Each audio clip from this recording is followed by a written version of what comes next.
Boa noite, pessoal. Boa noite. Vai preparando aí a tua pergunta. A gente vai falar hoje sobre medicamentos e a ansiedade. Então, você vai poder tirar tuas dúvidas aí sobre as medicações que você toma. Muita gente tem muito problema com as medicações. Muita gente tem muito medo, né, de tomar as medicações que foram receitadas. Muita gente deixa de tomar as medicações que foram receitadas. Muita gente tem receio de continuar tomando, muita gente não entende os sintomas, né, que vêm como efeito colateral, né? Então a gente vai conversar sobre isso hoje, a gente vai conversar sobre a tua ansiedade e os teus medicamentos, né? Então você vai entender sobre o que funciona, né, quais são os medicamentos e como eles atuam. Então a Marissa, ela é muito especialista nessa área, né? Já até entrou aqui. E você vai conseguir perguntar, né, ao vivo aqui, anota a tua pergunta e a gente vai responder ela. Olá, Olá, e aí, tudo bem? Tranquilo? tudo bem? Tranquilo, e você? Tranquilo. O pessoal já está entrando aí, já temos pessoas aí que eu acho que vão bombardear perguntas. Ah, joia. Perfeito. Então tá, Marissa, né? Tu Isso? queria dar uma introduçãozinha assim do que você estuda antes, para depois a gente conversar um pouquinho?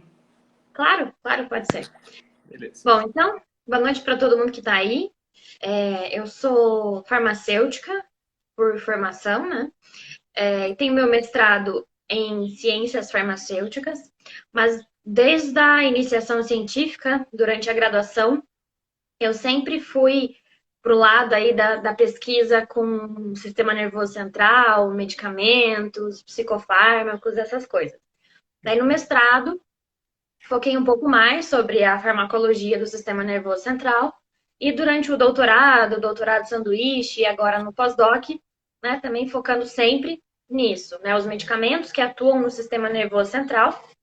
Trabalhei em questão de linha de pesquisa especificamente com doenças neurodegenerativas e a depressão associada a essas doenças, mas acaba que a gente, ao longo, né, de todos esses muitos anos aí de formação, fala um pouco sobre vários desses distúrbios, né, dessas doenças que afetam o sistema nervoso central.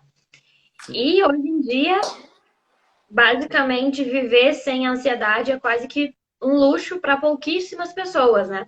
exatamente. E ao contrário do que a gente pensa, nem toda ansiedade é ruim, né? A ansiedade, na verdade, ela é algo que veio, né, com a evolução, que o ser humano foi evoluindo e que, por exemplo, no homem primitivo, a ansiedade servia para prepará-lo para fugir de uma possível presa, para caçar o alimento, né, para se esconder numa tempestade, para fugir quando precisava. E hoje a ansiedade tem essa mesma conotação para a gente, mas nos dias atuais. Né? Uhum. Então é normal, antes de uma apresentação, da entrega de um trabalho final, de uma entrevista de emprego, você se sentir ansioso. Mas vamos lá, eu estava falando da mesma linha que você estava falando, assim, né? Fazendo um Aham. exercício imaginativo, né? De colocar a pessoa lá na savana africana, e eu estava dizendo, você que tem transtorno de ansiedade provavelmente seria o ser mais adaptado lá naquele ambiente, porque preveria tudo possível, que, né, todos os erros possíveis, os perigos possíveis seriam previstos, né? Uhum. Ou não, talvez, né? Porque a partir do momento que você passa a não conseguir controlar aí a tua ansiedade, a tua rotina passa a ser prejudicada. Sim, Então exatamente. você não dorme direito, você não descansa direito, a tua saúde é afetada, ganho de peso, enfim, né? São várias Sim, exatamente. as complicações que vêm juntos, né? A ideia que eu sempre dou é a seguinte, ó, é como se agora, para o mundo que está atualmente, esse modo de ser ele é extremamente tóxico, né? Agora, se você Uhum. vivesse num ambiente onde tivesse que produzir projeções mentais do perigo a todo momento, que seria lá, né, naquela época, 200 mil anos atrás, ok. Então, talvez um transtorno de ansiedade 200 mil anos atrás fosse algo que Ah, hoje, sim, né, sim. essa é a ideia, assim, né? Uhum. Mas enfim, vamos lá. Então você estuda bastante o efeito dos medicamentos no sistema nervoso central, né? Acho que uma Sim. coisa interessante de explicar para o pessoal é o que que é o sistema nervoso central. Afinal de contas, muita gente não sabe, né? Quando a gente fala que o medicamento ansiolítico ou o medicamento antidepressivo atua no sistema nervoso central, a pessoa às vezes não sabe o que que é esse termo, né? O que que é o sistema nervoso Uhum. e como que ele atua, né? Tá, então, anatomicamente falando, o sistema nervoso central é composto pelo encéfalo e pela medula espinhal. E no encéfalo a gente tem cérebro, cerebelo, tronco encefálico e a medula. E aí, todos os mais de 100 bilhões de neurônios localizados no sistema nervoso central, mas temos também o sistema nervoso periférico, né, que são os nervos que partem do sistema nervoso central para a periferia, da medula, por exemplo, para a região dos dedos, das pernas e tal. E basicamente, né, o sistema nervoso central ele controla a nossa maneira de pensar, de agir, o nosso ritmo biológico, o ritmo circadiano, batimentos cardíacos, função respiratória, enfim, né? Ele controla todas as funções vitais Uhum. do nosso corpo. E claro que existem outras, né, funções aí fisiológicas que às vezes têm um funcionamento independente do controle central, mas ele manda os comandos para todos os nossos órgãos da periferia. E uma coisa que a neurociência tem focado em estudar muito nos últimos anos é o seguinte, que até aí vamos pensar uns 20, 30 anos, era muito dividido, né? O que era sistema nervoso central, o que era a mente, né? Separando que sistema nervoso central, as funções eram funções fisiológicas, enquanto que a mente aí tinha, né?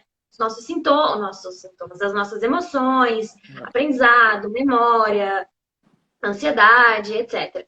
E hoje em dia, né, de uns anos para cá, a neurociência ela já está mudando um pouco esse cenário e ela tanto que um dos objetivos da neurociência moderna é realmente comprovar, explicar, né, como que acontece toda a transmissão de carga elétrica no sistema nervoso central para controlar as emoções, para controlar uma escolha que a gente faça, um pensamento que eu tenho, ou se eu aprendi determinada tarefa, né? Uhum. Como é que ocorre todo esse processamento neural aí para armazenar essa memória?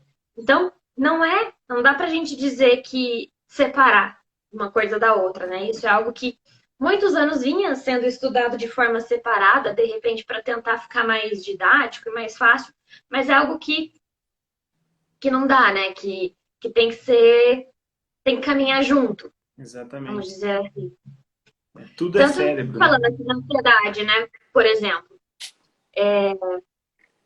dentro do transtorno de ansiedade, né? Existem vários, vamos pensar, transtorno do pânico, transtorno obsessivo compulsivo, transtorno de ansiedade generalizada, o PTSD, que mais? Me ajude a pensar. As fobias específicas, né? Fobia social, o que mais que eu posso estar Agorafobia. esquecendo? Transtorno do pânico, né? Uhum. Que é algo que incomoda bastante as pessoas. E se a gente for parar para pensar, beleza, não alterações de comportamento, alterações relacionadas com medo, com ansiedade, mas e da onde elas vêm? Né? Não tem só esse componente psíquico de mente e tal, tem um componente neurobiológico Exato. envolvido, que até o momento que se sabe, que se acredita, é um desequilíbrio de neurotransmissores, de sinapse e tudo mais. Então, acho que é nesse caminho aí que a neurociência tem que seguir, e é baseado justamente nisso, nesse aspecto neurobiológico que os medicamentos são propostos. Uhum. Apesar de, às vezes, eles acabarem indo para outros caminhos, né? A percepção, a ideia, a proposição inicial é baseada nesse desequilíbrio neurobiológico que pode acontecer. Uhum. Certo, e tem vários tipos, né? Várias classes, depois a gente vai entrar um pouco nisso. Até hoje mesmo eu estava atendendo uma paciente, olha só a história dela. Muita gente vai se identificar aqui, né? É uma paciente que tinha ansiedade e recebeu uma medicação que ela deixou ela mais ansiosa. E a gente sabe que tem algumas medicações que aumentam alguns neurotransmissores, né? Muita gente que não, se não sabe o que é um neurotransmissor, né? Seria mais ou menos um mensageiro do cérebro, né? Então imagina ali que o cérebro tem como se fosse um galho, né? E eles se tocam ali, né? Então passam as informações por ali. E eles não se tocam, né? Como você deve saber bem, eles não se tocam, então eles passam químicos, né? Entre eles. Aí que esses medicamentos atuam, né? E o que eu falei para o meu paciente? Bom, provavelmente você está recebendo um medicamento que sobe a dopamina e a noradrenalina. E é um negócio que para o ansioso já está elevada a noradrenalina. A dopamina muitas vezes tem uma disfunção, né? Tem uma sensibilidade pós-sináptica à dopamina. E aí a pessoa acaba ficando mais ansiosa, né? E muitos psiquiatras medicam a pessoa e vão testando, né? Então, para fazer a correta medicação, você tem que testar muitas vezes, né? Então, essa pessoa estava praticamente mais ansiosa por causa da medicação. E aí que é a importância da pessoa saber, né, o que está acontecendo no cérebro dela, e por isso a pessoa pegar esses conceitos que a gente vai passar aqui, porque isso dá uma segurança até para a pessoa dizer, olha, essa medicação acho que está me deixando mais ansiosa, eu li na bula, aumenta a noradrenalina, eu acho que eu já sou uma pessoa que tem um pouco disso em excesso e tudo mais. Existem alguns estudos que falam que, por exemplo, que a grande parte dos pacientes diagnosticados com transtornos de ansiedade dificilmente vão responder à primeira medicação proposta. Uhum. Justamente por conta, né, dessa característica individual de cada um. Sim, o que a gente sabe hoje que tem esse desequilíbrio entre, né, esses neurotransmissores, essas monoaminas, principalmente serotonina, noradrenalina e a dopamina, numa menor intensidade, mas também, né? Uhum. E aí, de repente, a minha ansiedade tem um componente noradrenérgico muito mais intenso, a sua tem um componente mais serotoninérgico, Exato. e é isso que cria essa variabilidade, né? Então, por isso que existem também tantos fármacos, um tentando compensar as limitações do outro, mas o que boa parte dos estudos eles trazem é que isso, que são poucos, né, os pacientes que já de primeira, assim, se acerta a medicação e o paciente já entra em remissão. Uhum. Tanto que também, até um tempo atrás, tanto em questão de depressão como ansiedade, o objetivo da terapia era reduzir sintomas, né? Uhum. Hoje em dia já não. Hoje em dia é provocar a remissão dos sintomas, né? A completa eliminação desses sintomas, para que o paciente não viva com nenhum sintoma residual. Uhum. Então, a medicação acaba mudando muito e aí as abordagens farmacológicas também, né, vão Exato. mudando. Exatamente.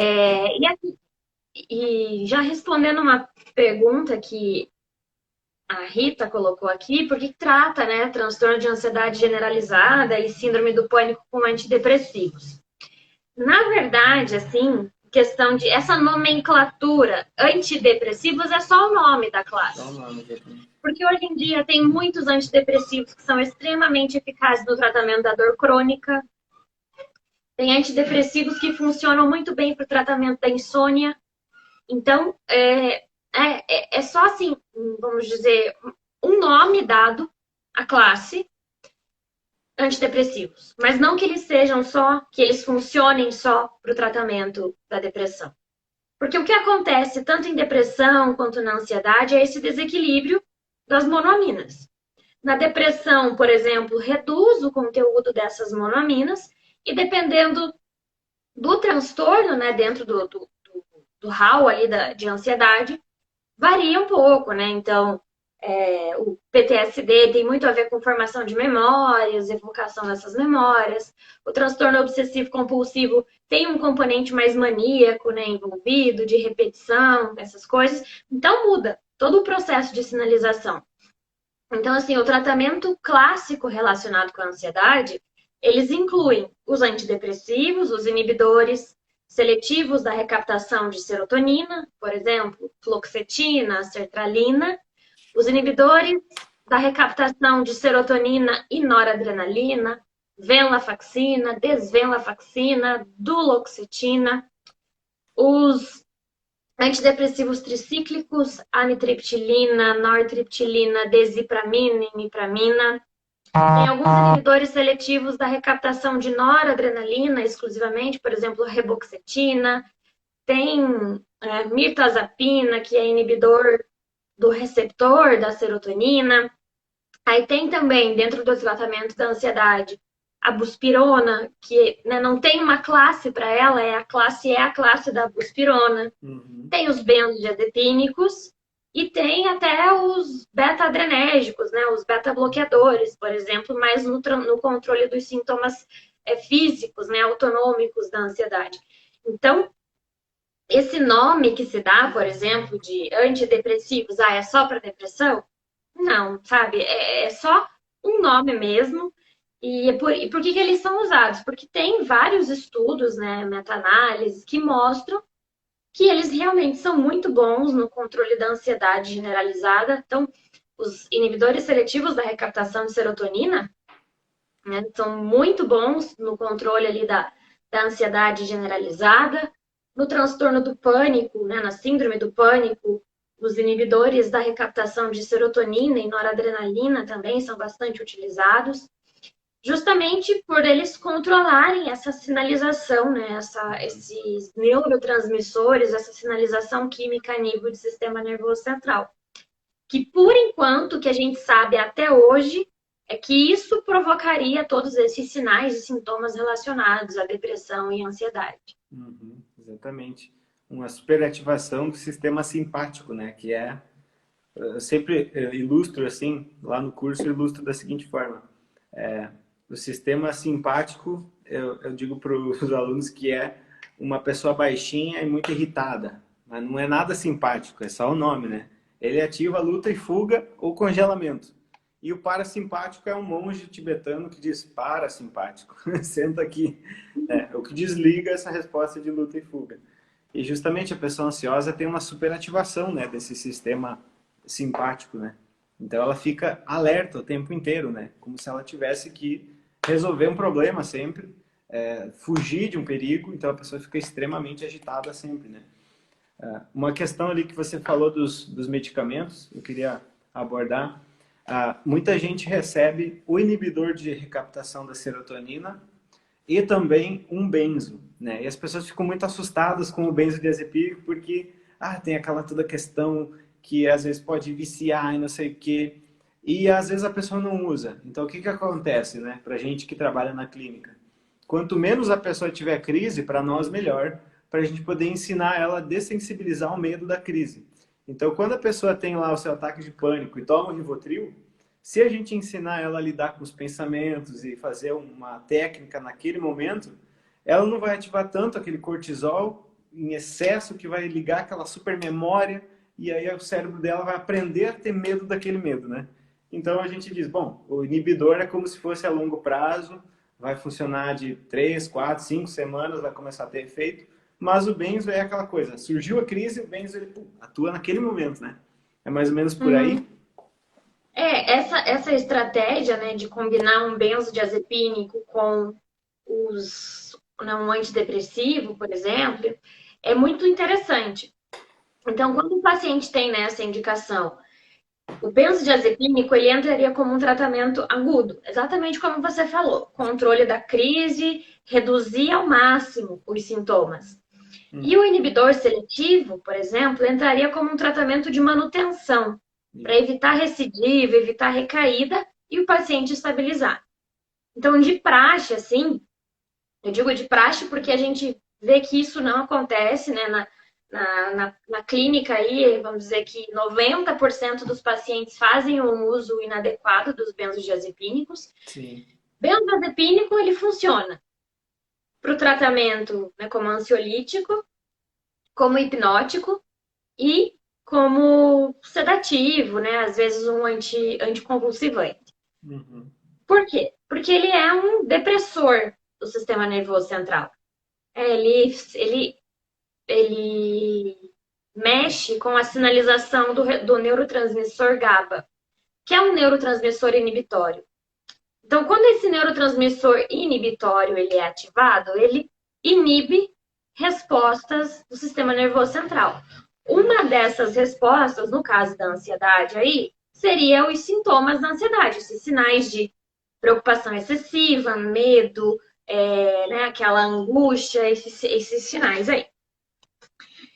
Para insônia, como é que ele funciona? Ele deixa o paciente muito mais fácil para o paciente começar a dormir e se manter dormindo, tá? E como anticonvulsivante também por ser inibitório. Mas o ponto é que, assim, o tempo ideal de tratamento com benzodiazepínico vai de 3 a 4 meses.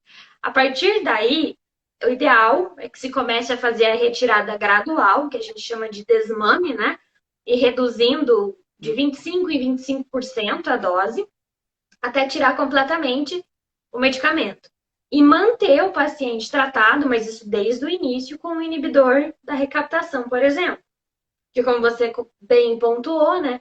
Esses fluoxetina, sertralina, paroxetina, escitalopram, citalopram, venlafaxina, desvenlafaxina, duloxetina, reboxetina, todos esses, eles demandam pelo menos aí de 21, 28 dias, um mês, né? 4 semanas, para que você comece realmente a observar os efeitos terapêuticos. Por que tem essa demora? Porque justamente eles mexem com essa sinalização dos neurotransmissores e precisam fazer o que a gente chama de remodelação sináptica, que envolve síntese de proteínas, né, alteração das sinapses, e isso não acontece assim, de uma hora para outra. Demora. Então, uma coisa que às vezes os pacientes comentam, eu fui no médico, comecei a tomar tal medicamento, mas não está funcionando para mim.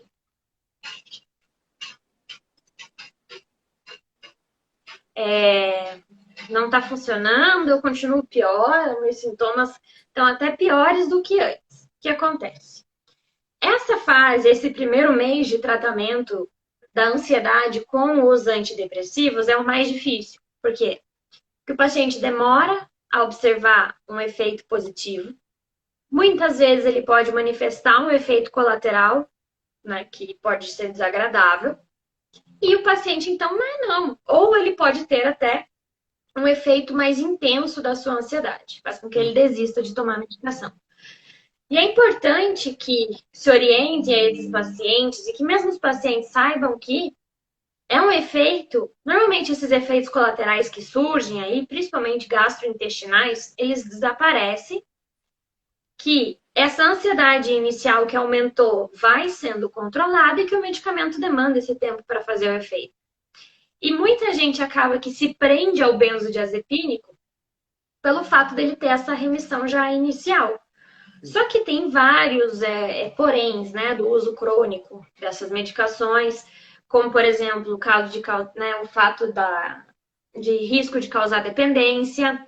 Aí aqui eu só queria fazer um apontamento, né, que você comentou que as pessoas têm muito medo porque vicia, causa dependência. Então, hoje em dia, também na farmacologia, a gente começou a dar uma nomenclatura diferente para isso. Dependência e adição. Porque, por exemplo, aqui um questionamento. Um paciente terminal com câncer, ele é um paciente dependente de analgésico opioide. Concorda comigo? Se você tirar de uma hora para outra essa medicação, ele vai manifestar uma síndrome de abstinência. Mas ele é um paciente que faz uso abusivo, que vai atrás dessa medicação, que é dito adito? Não. Então é isso que a gente fala assim. O que é uma substância que pode causar dependência? Qualquer substância que provoque uma síndrome de abstinência. E existem aquelas substâncias com o potencial reforçador, né, um reforço positivo, de criar essa busca, né, pela substância, esse termo que a gente usa, então, de adição. Então, isso é importante deixar diferente, né? Os benzodiazepínicos, eles têm um alto risco de causar dependência. Tem. Mas eles são medicações extremamente seguras, quando usadas de uma maneira racional, acompanhada. E são medicações que funcionam muito bem para o que se propõe. E se você fizer a retirada gradual, você não manifesta nenhum desses efeitos.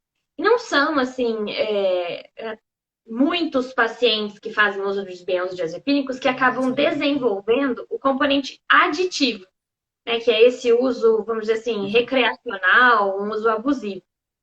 Para esse lado, por exemplo, aí se partem para outros medicamentos, né, analgésico opioide, etanol, etc., que acabam tendo um efeito reforçador positivo muito mais rápido, né, que o benzodiazepínico. Só que o benzodiazepínico, se você parar de tomar de uma hora para outra, você pode ter efeito de síndrome de abstinência, né, um efeito rebote. A ansiedade volta como uma avalanche, por exemplo. Então, isso que é importante, né, assim, as pessoas refletirem. Hoje em dia, as medicações que são usadas para o transtorno da ansiedade e da depressão são medicações seguras. A grande maioria delas, né, para não dizer assim, todos eles, tem que fazer esse desmame na hora de retirar o tratamento. Porque, por exemplo, os inibidores seletivos lá, eles não vão causar uma síndrome de abstinência, mas o que eles podem causar é o que a gente chama de síndrome serotoninérgica. Quando você para de uma hora para outra. Por quê? Porque o teu corpo estava acostumado a ter um determinado nível maior de serotonina.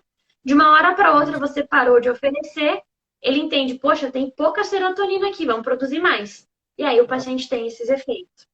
Sim. Então, o importante é que a pessoa entenda que são medicações efetivas, que realmente cumprem o que se propõe a fazer, desde que se utilizadas corretamente e bem orientadas.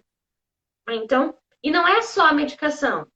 Principalmente quando a gente fala de transtorno de ansiedade, eu acredito que essas outras terapias não farmacológicas acabam tendo um impacto muito maior na qualidade de vida do paciente e na remodelação aqui de memórias, de sinapses, do que os próprios medicamentos. Tanto que, mais recentemente agora, né, tem vários estudos sendo feitos para investigar justamente isso. O que é que a terapia faz no cérebro da pessoa que ajuda a controlar a ansiedade? Tanto que, talvez você, né, possa falar melhor do que eu nesse sentido, mas vamos dizer, terapia padrão ouro é farmacológico com não farmacológico, acompanhamento, terapia. Isso é o ideal. Tem uma pergunta aqui, inclusive, falando nisso, acho que nesse meu comentário eu respondi, né? Se a gente acredita que... Cadê? Aqui. Medicamento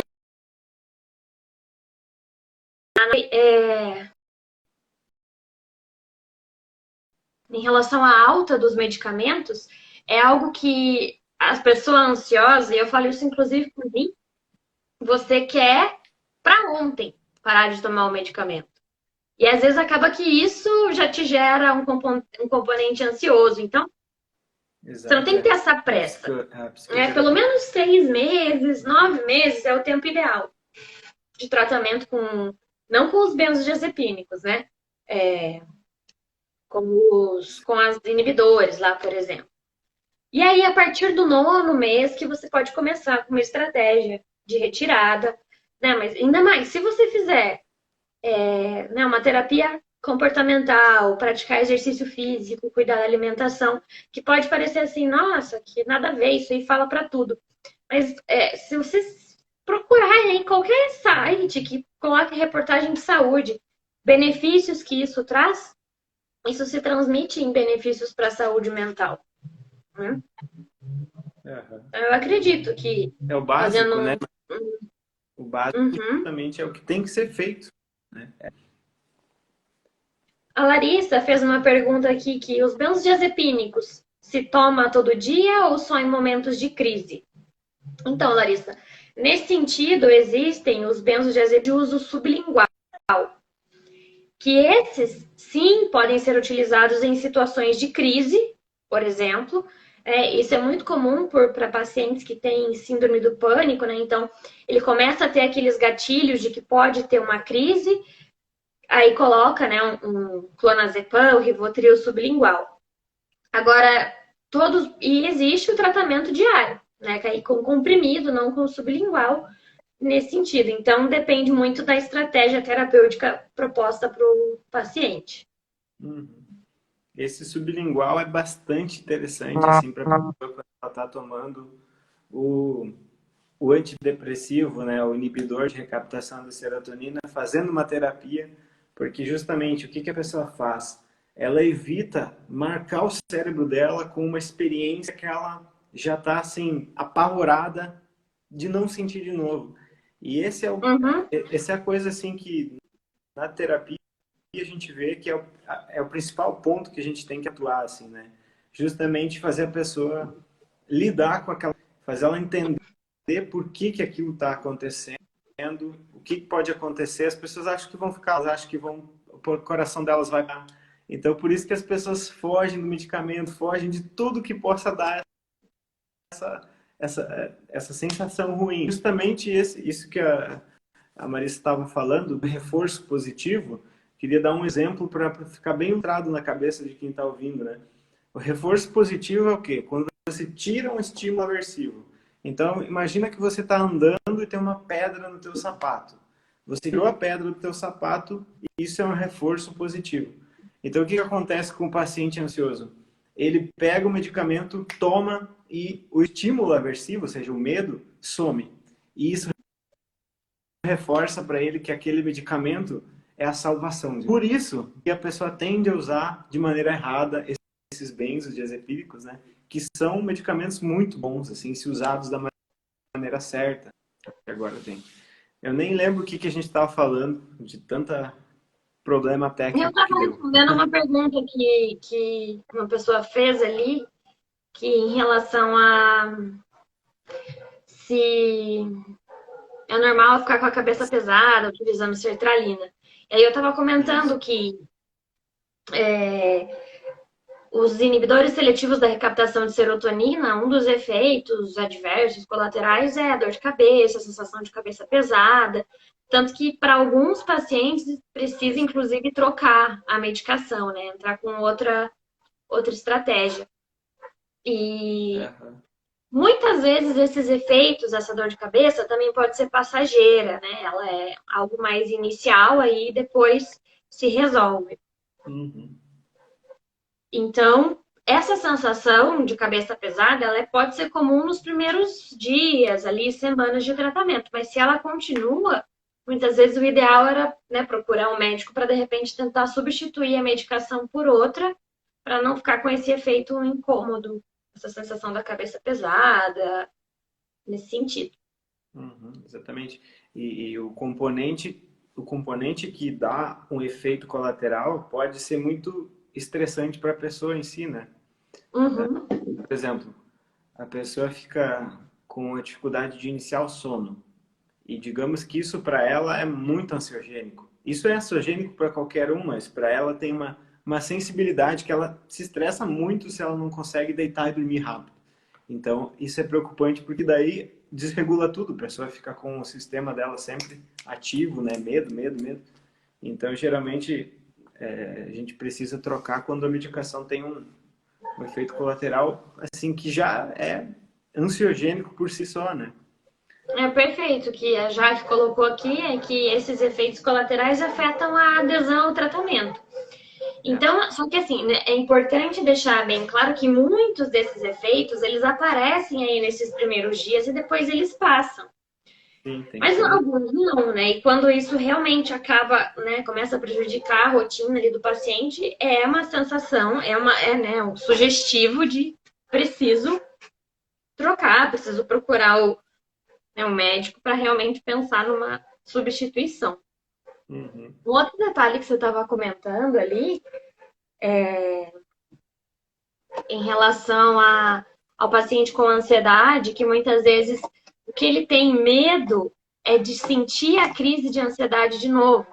Então, isso que às vezes acaba que a pessoa fica muito presa também, fica muito refém da medicação, acreditando, né, que ela é ali o seu amuleto da sorte, vamos dizer assim. A medicação é boa, excelente, assim, realmente transforma a vida, né, dá qualidade de vida, mas a gente tem que sempre priorizar para fazer isso da maneira correta, né? Utilizar corretamente, respeitando a posologia. Não é, toma, a tia tá com sintoma, eu vou lá dar um comprimidinho ali para tia, porque não funciona, não é um comprimido que vai resolver a vida da pessoa, né? E o Exato. que funciona para mim, que a gente estava comentando, pode ser que não funcione para você. Então, são vários pontos assim que é importante levar em consideração Uhum. nessa hora. E outro detalhe que eu acho importante comentar e desmistificar é que as pessoas falam: ah, isso é remédio louco. É louco quem não procura tratamento. É louco é quem fica sofrendo com isso aí e dia após dia, numa agonia, numa tortura e não procura se tratar, Uhum. né? E eu acho que muda muito a qualidade de vida da pessoa quando ela resolve: não, eu vou procurar o tratamento, vou seguir corretamente, porque né, as coisas vão melhorando. A partir do momento que você consegue esse controle das emoções na sua vida, você consegue ir colocando todas as demais coisas no eixo. Né? Então a Exato. medicação ela entra nesse sentido de ser muito importante, né, nesse sentido. Uhum. E em relação aos efeitos colaterais, existem vários que podem surgir. Tem medicação que provoca ganho de peso, então qual que é a estratégia? Cuidar da alimentação, associar uma prática de exercício físico. É, tem algumas medicações que podem aumentar pensamento suicida. Então, fazer um acompanhamento com psicoterapia é importante. Existem algumas medicações que podem provocar disfunção sexual. E aí é um fator limitante, reduz libido. Então, quanto isso impacta, né, na vida da pessoa, ela procura o atendimento médico e fala: não, isso aí não tá legal, vamos trocar por Exato. outra, porque existem outras opções. Então, Uhum. alguns efeitos são passageiros, outros não são passageiros. Então, tem uma série de questões, né, nesse sentido da medicação, mas ela traz mais melhorias do que prejuízos, assim, digamos, né, com tudo que pode acontecer ao paciente. Uhum. Essa última que você falou, inclusive, é uma que ela não costuma diminuir, né? A perda de libido não costuma responder bem assim ao tempo. Geralmente a pessoa que perdeu o libido no início vai ficar até o fim, então cabe à pessoa dizer, bom, para mim ter essa libido e ter as relações sexuais do jeito que eu tinha é super importante, eu não consigo lidar sem. Ou não, né? A moça que perguntou isso da sensação na cabeça é um negócio que para ela incomoda bastante. Então, o que, que a gente tem que avaliar, por exemplo? Será que eu tô só com essa sensação ruim no peso na cabeça, mas o resto tá tudo ok? Bom, nesse caso, o medicamento está surtindo um efeito bacana. Vamos esperar um pouco para ver se essa sensação passa, porque se ela passar, é sinal que o medicamento está super bem para ti, porque você está bem em todas as outras áreas, né? Ela me falou um Uhum. certo dia, né? Bah, eu tô quase 100%, só falta essa sensação ruim de peso na cabeça e aí eu estaria 100%. Então, esse é o caso da gente dizer, bom, então o medicamento está arrumando um monte de coisa e estragando uma só, né? Então, a gente Uhum. espera um pouquinho para ver se ele não some aquela ali. E se não, e incomodar muito, e a pessoa começar a piorar, daí sim, né? Então, a Sim. pessoa tem que buscar as informações mesmo, né? E também, por outro lado, ter um pouco de entender o processo, um pouco de criar um pouco de paciência para entender o processo. E eu acho que Uhum. isso vem muito da pessoa se informar. Quando a pessoa vai ler a bula, ela entende que o tratamento é de tantas semanas, ela começa a se tranquilizar um pouco mais, né? Quando a pessoa busca as informações, ela tende a ficar mais paciente, assim, mais tranquila, né? E outra E questão eu é, acho que sempre é importante falar, né? Importante falar sobre a ansiedade, sobre o tratamento e tudo isso. E, e cada um está enfrentando aí sua batalha, né, no dia a dia. Então, e a gente dispõe desse arsenal farmacoterapêutico para ajudar a gente, né? uhum, Eu acho que é importante que as pessoas parem de ver os psicotrópicos como, meu Deus, medicamentos terríveis, horrorosos, que vão fazer muito mal, que eu vou ficar doidão.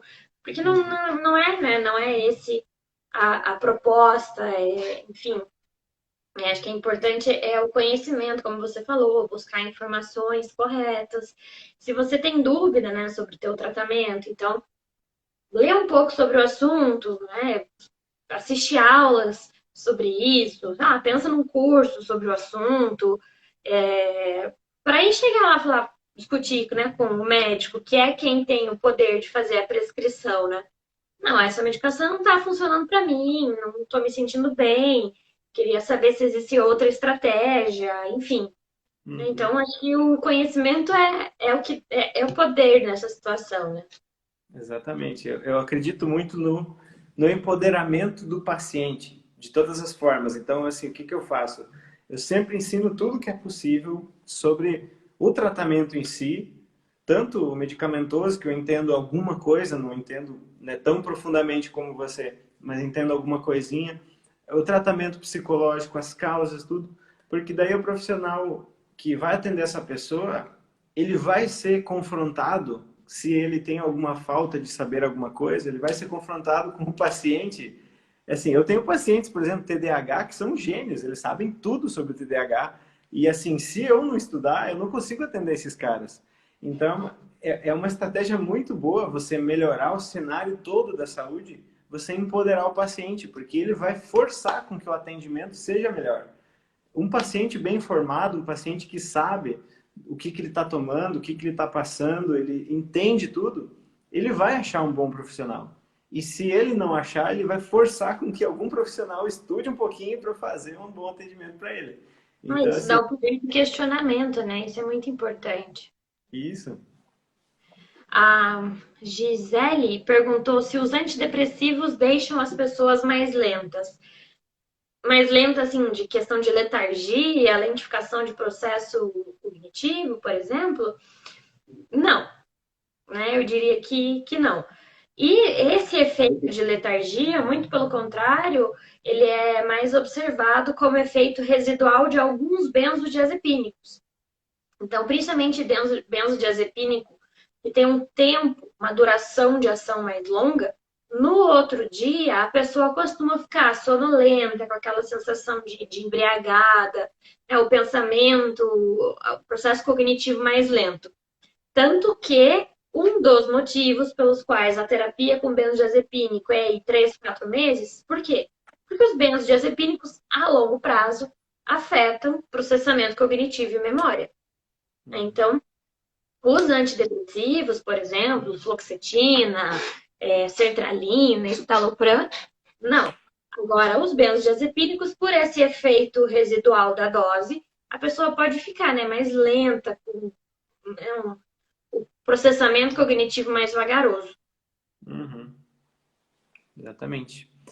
A Iris falou, eu estou me sentindo triste tomando, desanimada. Não entendi. Você começou a se sentir mais triste depois do medicamento?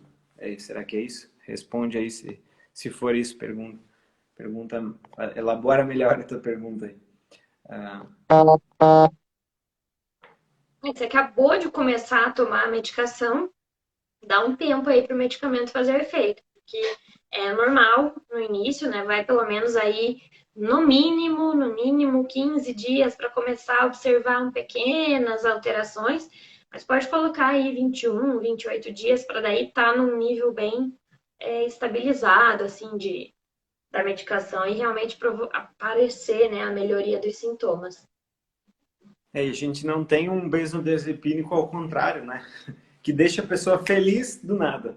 Né? O benzo, Uhum. ele deprime o sistema nervoso, ou seja, ele diminui ali as atividades, meio que na hora, né, esse sublingual. Mas a gente, infelizmente, não tem um que faça ao contrário. Ou seja, a pessoa está deprimida, sem vontade, desanimada, e pum, toma aí na hora. Tem os noradrenérgicos e os dopaminérgicos, mas eles vão ser de longo efeito, né?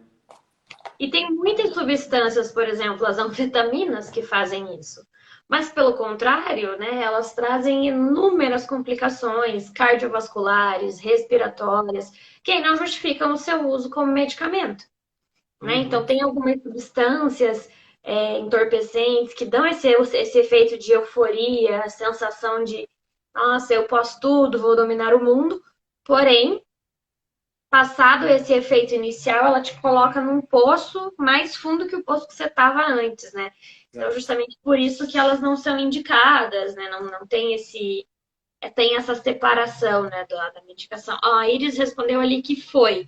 Então, vou entender que foi no início do tratamento. Então, dê mais um tempo aí para o medicamento fazer o seu efeito, para daí você poder realmente começar a observar melhora nesse desânimo, né, e tudo mais.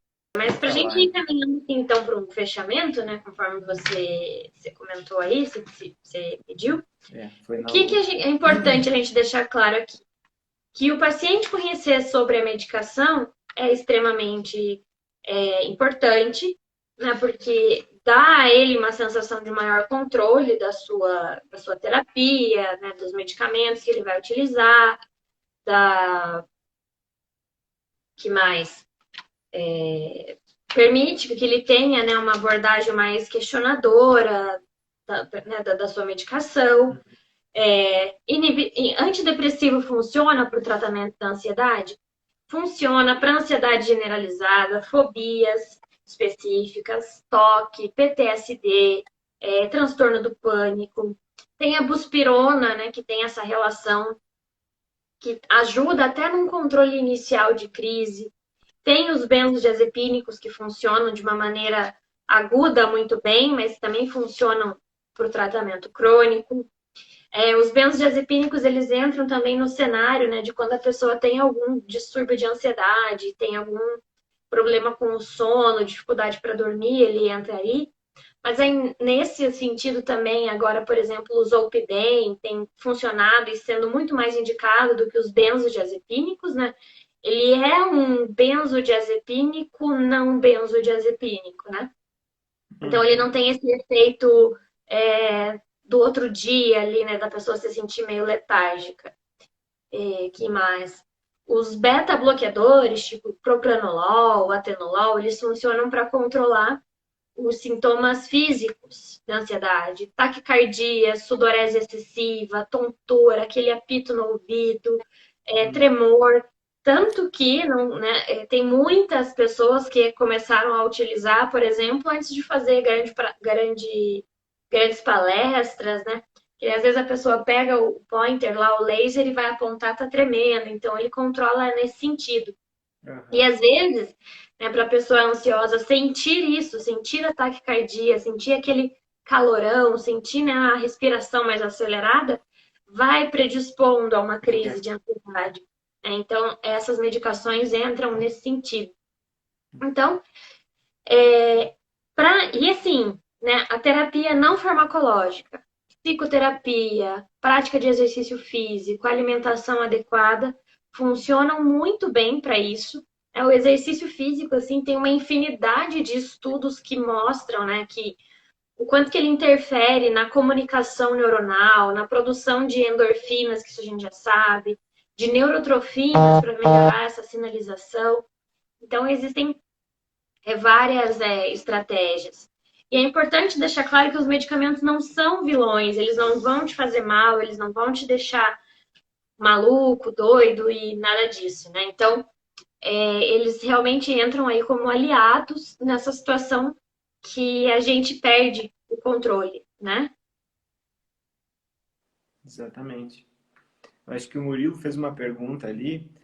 Ele falou que estava tomando o estalopram, depois ele parou Eu vi e aqui melhorou. que ele tomou por um mês, Tá... aí não pegou receita, não tomou mais.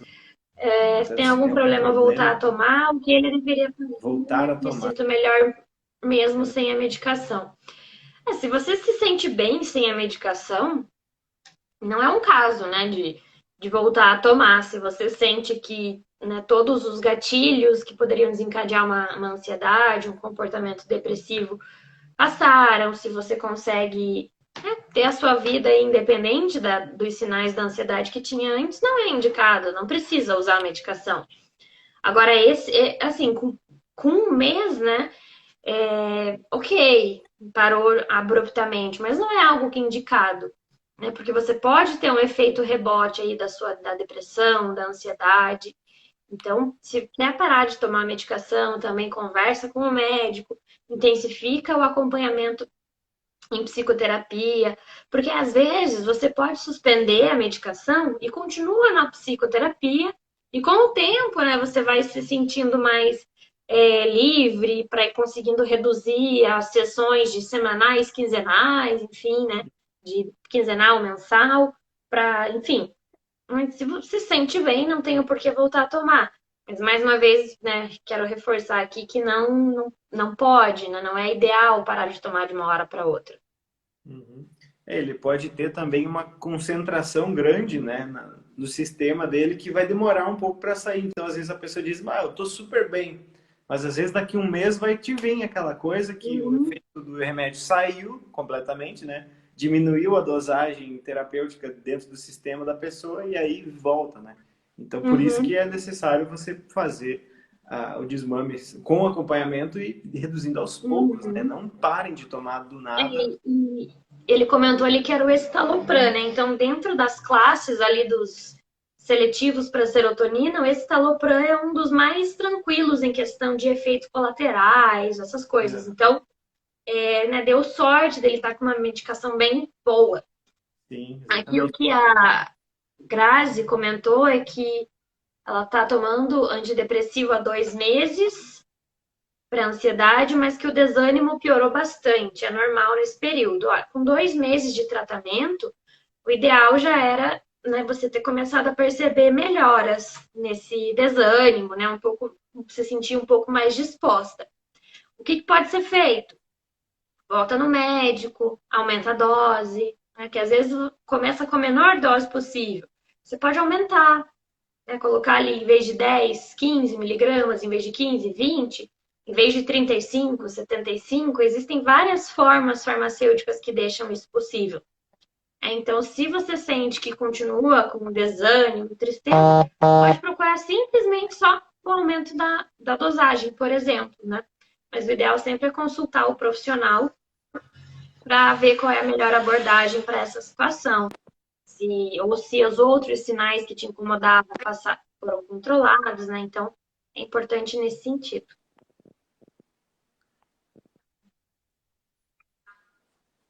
De saber o porquê que esse desânimo está aí, né? Às vezes o desânimo Uhum, é uma coisa fisiológica e às vezes o desânimo é um pensamento que não consegue ser combatido e aí gera um estresse uhum. absurdo e a pessoa se desanima, né? É isso aí, pessoal. Acho que é isso, né? Agradecer É, sigam a agradecer. gente lá no Vigor Científico, a gente sempre fala bastante sobre medicamentos para o sistema nervoso central. E mandem dúvidas para o Jean, para nós, que a gente sempre vai respondendo. Exatamente, eu ia dizer para o pessoal, sigam o perfil lá, já vi que tem várias postagens lá de psicofármacos, tem um conteúdo que vocês podem passar semanas vendo lá, né? Tem bastante coisa lá. Então sigam lá, o perfil é Rigor Científico, né, o perfil, e E tem o acompanhem nosso nossa site postagem. também. Oi? Tem o nosso site, alguns textos mais completos, né? rigorcientifico.com.br. Uhum, beleza. A gente Até tem eu um vou dar curso uma também olhada só também. sobre psicofármacos também, se alguém se interessar. Vocês têm um curso também, né? Temos, um curso também. Uhum, tá. Então tá, pessoal. A gente vai encerrar aqui. Já respondemos algumas. Mandem as perguntas que vocês querem fazer ainda lá pro perfil, quando elas puderem. Ou mandem para mim também, se vocês tiverem perguntas aí. E agradecendo de novo, né, a participação, muito obrigado. Foi bastante esclarecedor para mim, né, e para o pessoal que me segue.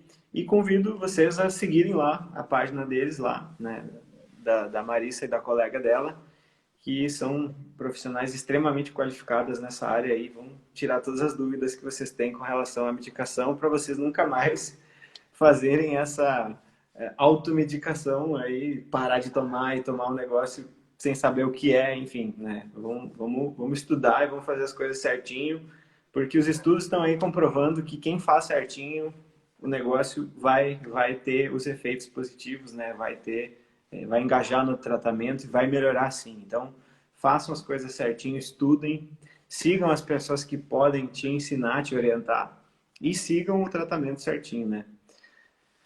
Nós Isso que aí. agradecemos o convite e estamos aí sempre abertas a parcerias, troca de ideias, que a gente gosta bastante de falar sobre isso. Um Show de abraço para bola. todo mundo, boas festas aí, bom Natal Boas festas. para todo mundo. Valeu e boa noite aí. Valeu. Tchau, Tchau. tchau.